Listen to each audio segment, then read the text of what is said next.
Well, that's right, guys. Earlier today, we were about an hour and a half south of Colchester in areas like Pittsford, Brandon, and Chittenden, where the winds were really strong over there, and Green Mountain power crews were dispersed throughout the region trying to restore power to thousands in the dark.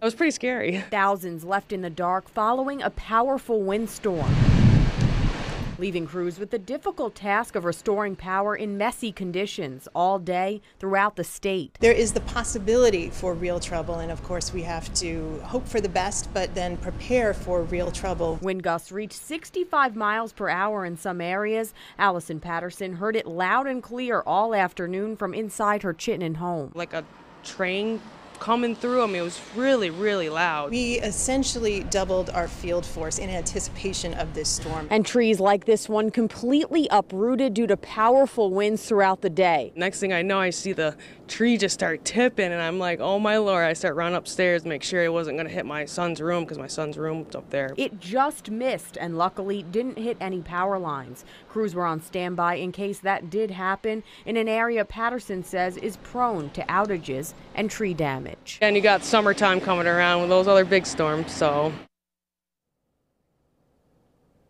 And from what we see right now, there's still a good amount of people without power right now, but definitely an improvement from earlier today. And I know by tomorrow, most everyone should be, their power should be restored. Live in Colchester, Helena Battipaglia, NBC5 News.